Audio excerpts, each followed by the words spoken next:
Жасанды интеллект дәуіріндегі Қазақстанның цифрлық мұғалімдерінің алдында үлкен міндет және жауапкершілік тұр.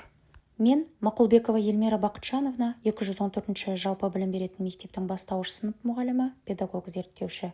Үздік цифрлық сабақ байқауына арналған жұмысымды қорғауға ұсынамын.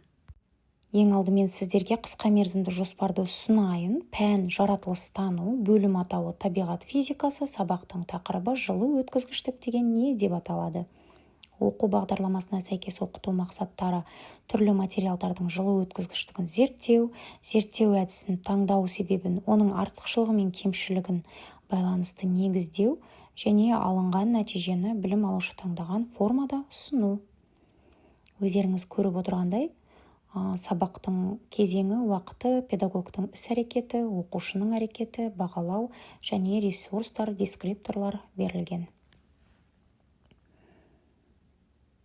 Экранда көрсетілгендей, сабақтың әр кезеңі рет-ретімен жүйелі түрде құрастырылған және жасанды интеллект қосымшалары арқылы түрлі жұмыстар енгізілген. Жаңа сабаққа белгіленген уақыт 25 минут. Осы уақыт аралығында оқушы жаңа сабақтың мақсатын айқын түсінеді, зерттеу әдістерін таңдап алады, одан бөлек жаңа ақпараттармен танысады. Байқағандарыңыздай, қысқа мерзімді жоспарда әр нәрсе, әр бөлім жік-жігімен орналастырылған. Оны қазір сіздерге бөлек-бөлек кезеңдер бойынша түсіндіретін боламын.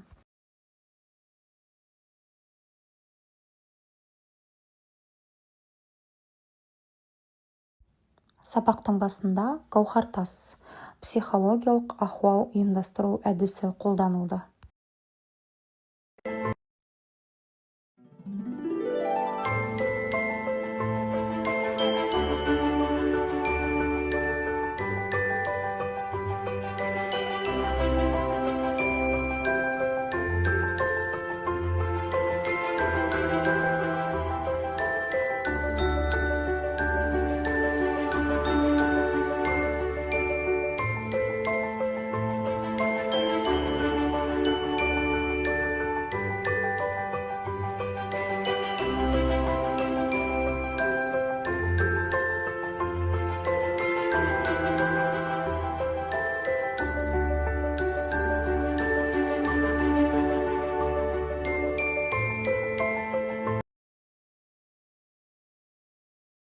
Оқушыларымды сыйлық қорапшаларының түстері бойынша бірнеше топқа бөліп алдым. Айтпақшы, бұл да жасанды интеллекттің көмегімен Canva сайтында жасалған топқа бөлу ойыны әдісі. Оқушылар өз аттарын экранда сырғытып, өздерінің қай топқа түскенін біле алады. Сабақты қайталау сұрақтарын қою үшін садақ ату әдісін қолдандым. Оқушылар жебені нысанаға көздеп, өздеріне түскен сұрақтарға жауап берді. Жасанды интеллект көмегімен жаңа сабақ түсіндірілді. Сәлем балалар! Бүгін жылудың құпиясын ашамыз. Қолыңдағы тиынды қысып ұстасаң, ол неге жылынады, білесің бе? Жылу әрдайым ыстық денеден суық денеге ауысады. Бұл құбылысты біз жылу өткізгіштік деп атаймыз.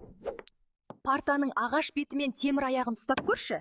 Темір суық сияқты сезіледі, бірақ шын мәнінде олардың температурасы бірдей. Мұның сырын ашу үшін тәжірибе жасайық. Ыстық суға темір, ағаш және пластмасса қасықтарды салдық. Қараңдаршы, темір қасықтағы қыстырғыш бірінші түсті. Себебі металл жылуды өте тез және жақсы өткізеді.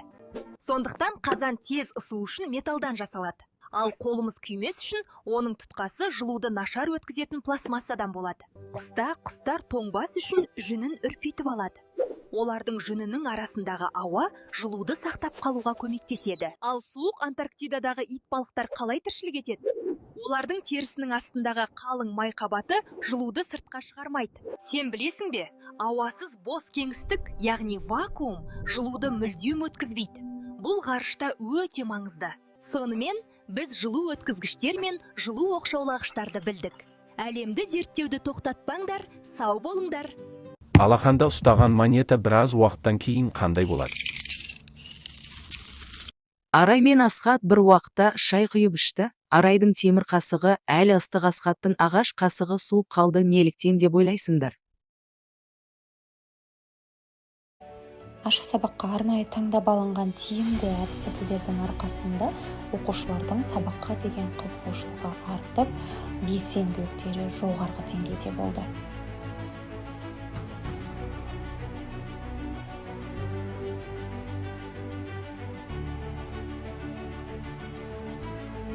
Сабақ барысында тақырыпқа қатысты визуалды түрде мысалдар келтірілді. Оқушылар әр сұраққа белсене жауап беріп отырды. Сабаққа арнайы жасалған презентация құрылыммен таныстырып өтейін. Сабақтың мақсаты түрлі материалдардың жылу өткізгіштігін зерттейді, зерттеу әдісін таңдау себебін, оның артықшылығы мен кемшіліктегі байланысын негіздеу.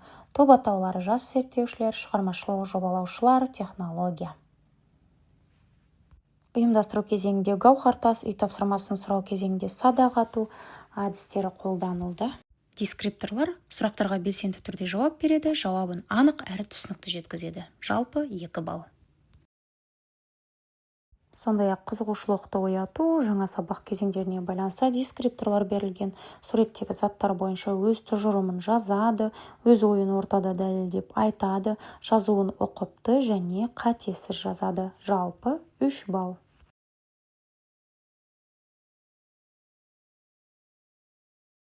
Сергіту сәтінде оқушылар жасанды интеллект көмегімен қимылдар жасайды. Сабақ соңына міндетті түрде салып қоятын болам. Және де топтық жұмыста оқушылар осы 3 тақырып бойынша жоба жұмыстарын қорғады. Топтық жұмыстың арқасында оқушылар коммуникативті қарым-қатынасқа түсіп, креативті идеяларын іске асырып, оны көпшіліктің алдында қорғай алды. Топтық жұмыстың дескрипторы: оқушылар топтық жұмысқа белсенді қатысады, өз ойларын түсінікті жеткізеді, берілген тапсырмаларды орындайды. Сабақ соңында оқушылар бағалау термометрі бағанын 1 мен 10 аралығындағы шкала бойынша бағалады. Бағалау термометрі де жасанды интеллект көмегімен жасалған менің сабағыма ең тиімді әдіс болды.